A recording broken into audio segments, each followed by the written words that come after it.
नमस्कार साथियों, स्वागत है आप सभी का अंकित इंस्पायर्स इंडिया पर। मैं हूं अंकित अवस्थी। जैसा आप अभी मेरे पीछे लिखा देख रहे हैं कि लीव ईरान नाउ, अमेरिका ने इमीडिएट एक वार्निंग जारी की है जो फिलहाल की बड़ी सुर्खी है। अमेरिका की ईरान में अपने जितने भी लोग हैं उनको इमीडिएटली लीव करने की। आप में से कुछ लोग हो सकता है पुराने नोटिफिकेशंस को ध्यान में रखकर अगर चल रहे हो कि सर ये एडवाइस देता था, आज क्या है? आज ये आदेश है, leave Iran now. Have a plan for departing Iran that does not rely on US government help. Does not rely on US government help. हमारी मदद पर यकीन ना करें।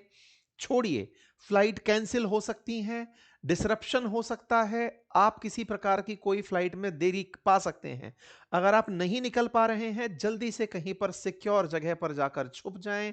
अपने साथ पानी, खाने का सामान, दवाइयां, सब अत्यधिक जरूरी सामान साथ में रखें। किसी भी जगह ऐसी जगह ना जाएं जो लो प्रोफाइल हो। लोकल मीडिया की ब्रेकिंग खबरों को सुनते रहें। अपने फोन को चार्ज रखें। कम्युनिकेशन अपने परिवार और दोस्तों के साथ बनाए रखें। ये सारी जानकारी जब आप पढ़ेंगे तो इसका मीनिंग क्या निकालेंगे? इसका मीनिंग क्या निकालेंगे कि होने वाला क्या है? आप में से कुछ लोग कहेंगे, सर ये बात तो बहुत पहले भी आप एक बार कह चुके हो कि अमेरिका के सिटीजन्स को जब जब सूचना दी जाती है तब वहां पर कुछ बड़ा होने वाला होता है। बिल्कुल सही समझ रहे हैं आप। लेकिन जब यूएस गवर्नमेंट इस तरह का इमीडिएट आदेश दे रही हो और उस बीच में एक खेल और चल रहा हो, वो है जिस समय आप और हम बात कर रहे हैं, इस समय ईरान और अमेरिका के बीच में ओमान की राजधानी मस्कट में मीटिंग चल रही है। दोनों देशों के विदेश मंत्री या फिर उनकी तरफ से विटकॉफ और इधर की तरफ से विदेश मंत्री बातचीत में बिजी हैं। किस बातचीत में बिजी हैं? न्यूक्लियर टॉक्स को लेकर के बातचीत कर रहे हैं।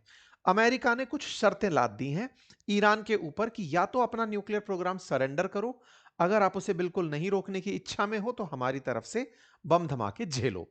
एक तरफ जहां बातचीत के लिए टेबल पर आप बैठे हो, उस समय आप हेडलाइंस दे रहे हो कि तुरंत प्रभाव से, और इंटरेस्टिंग बात है, आप में से बहुत से लोग इस बारे में सवाल सोचेंगे कि ईरान में अमेरिकी कर ही क्या रहे हैं, उन्हें तो होना ही नहीं चाहिए।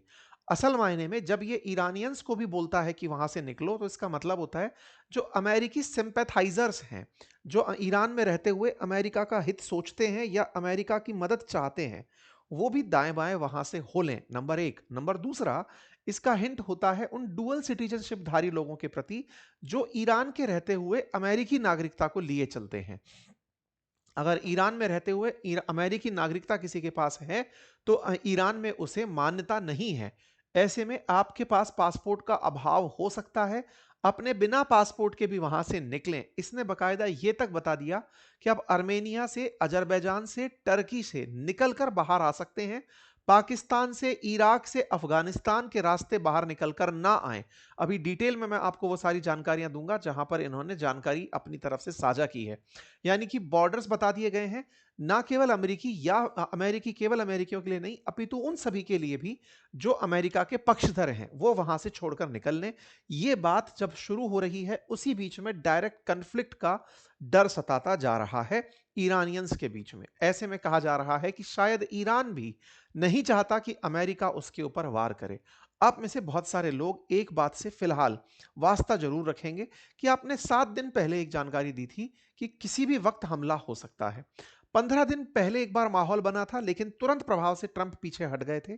उसके पीछे मैंने आपको कारण बताया था कि इनका जो अरमाड़ा है, इनका जो सैन्य बेड़ा है, जिसमें नेवी के बड़े सारे जहाज हैं, वो ईरान पहुंचने में देरी ले रहे थे।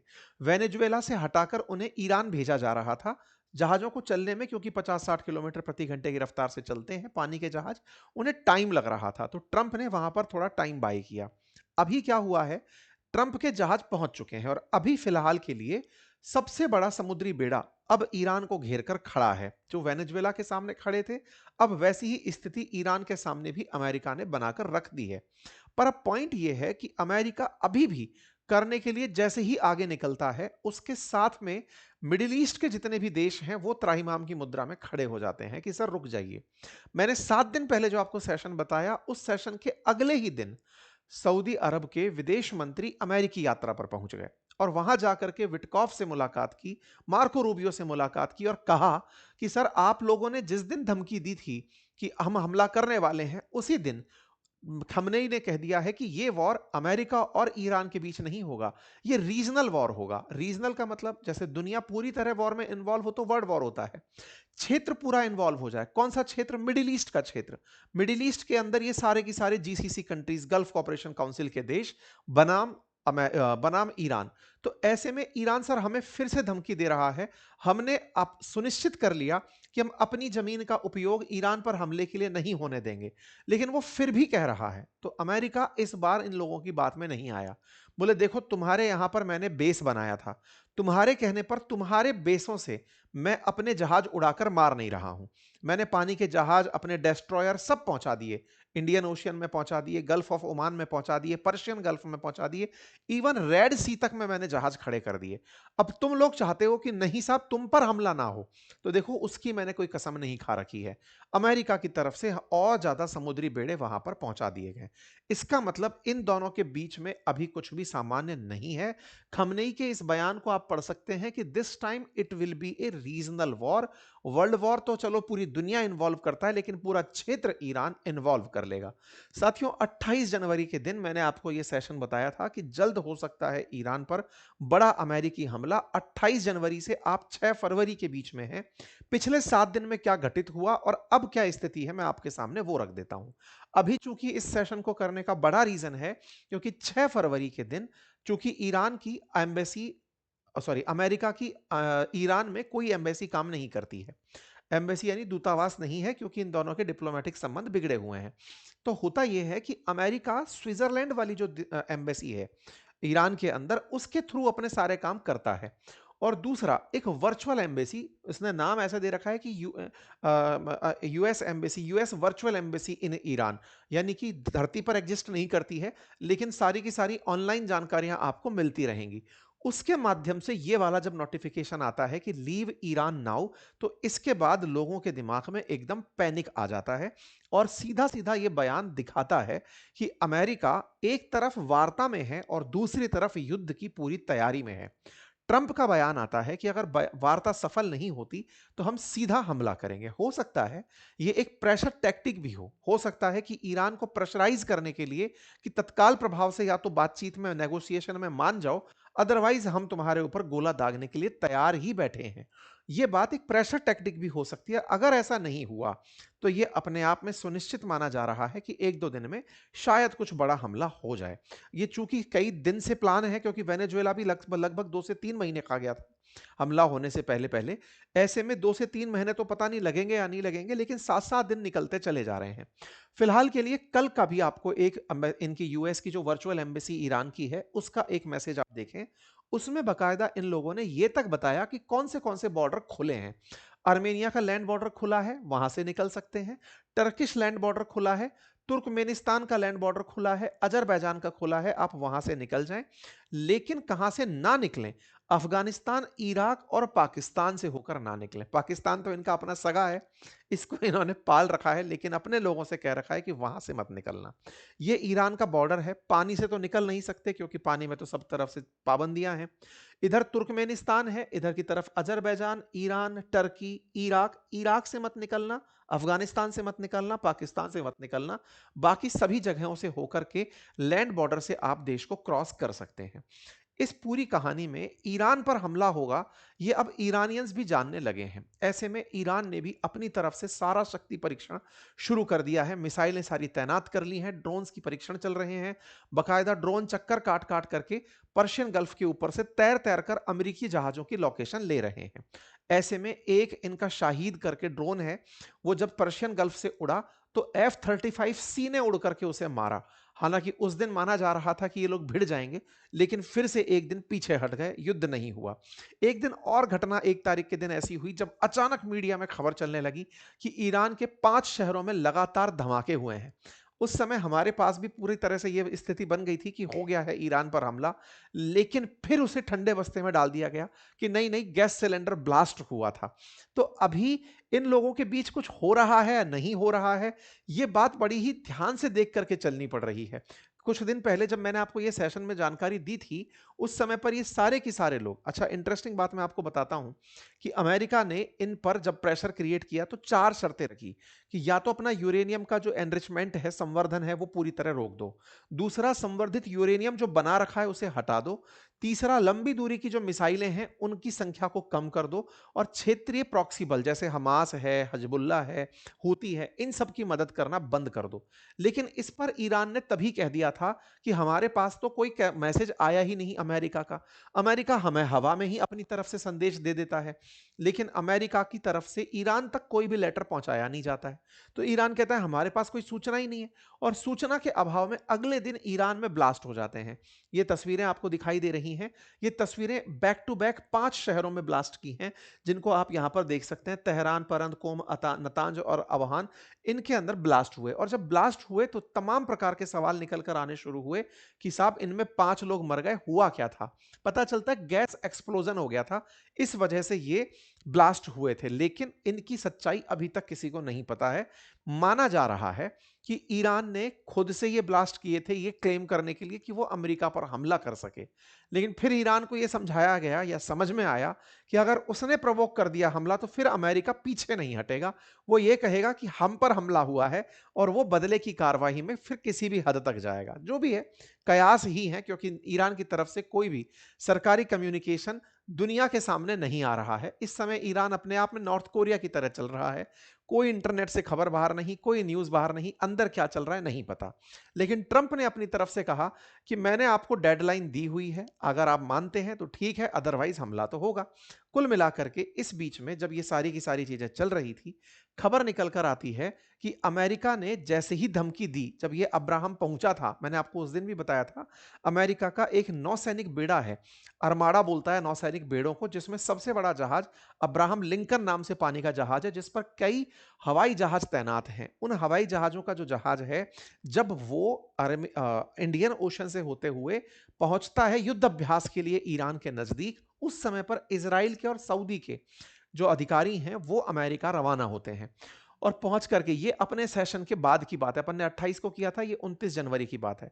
इजराइल और सऊदी के ऑफिशियल्स अमेरिका पहुंचते हैं। इजराइल के मिनिस्टर जो इजराइल की मिलिट्री इंटेलिजेंस के जो डायरेक्टर हैं, मेजर जनरल शैलोमी बिंडर, वो वहां पर जाकर के अपनी तरफ से सारी बातें रखकर आते हैं कि अब हम भी तैयार हैं, पहले तक हमने आपको समझाया था। लेकिन सऊदी वाले लोग पहुंच करके कहते हैं कि साहब इससे रीजनल अनस्टेबिलिटी बढ़ेगी, इस पर आप हमारा पक्ष भी जान लें। खैर, जो भी है, कुल मिलाकर के ये नौसैनिक जहाज जब से यहां पर पहुंचा है, पूरी स्थितियां बदल चुकी हैं। अमेरिका इन लोगों की कुछ पूछ ही नहीं रहा है। अमेरिका को इनकी परवाह भी नहीं है कि तुम्हारे साथ सऊदी क्या होगा, बहरीन के साथ क्या होगा, कतर के साथ क्या होगा, कुछ नहीं। और ऐसे में अमेरिका ने ओमान को पकड़ा है। ओमान को पकड़ा है से मतलब है कि वो अब इन देशों के अंदर ले जाकर ईरान से बात भी नहीं कर रहा है। आज जो बात हो रही है वो ओमान में हो रही है। आप में से कुछ लोग ये कहेंगे कि सर, कुछ दिन पहले तक तो कतर में बातचीत हुआ करती थी। कतर तो नेता बन गया था ना, उसने तो इजराइल से माफी बुलवा ली थी। अब अमेरिका कतर में कह रहा है कि जब तेरा बेस ही यूज नहीं करा तो इज्जत किस बात की दूं। ओमान के पास में अभी मीटिंग हो रही है, आज इस जगह पर मीटिंग की बात चल रही है। अमेरिका के जहाजों को अगर आप देखें तो अब्राहम लिंकन जो है, वो 3 डेस्ट्रॉयर्स के बेड़े के साथ इंडियन ओशन में खड़ा है, पाकिस्तान के जस्ट सामने। 2 डेस्ट्रॉयर गल्फ ऑफ ओमान में खड़े हुए हैं।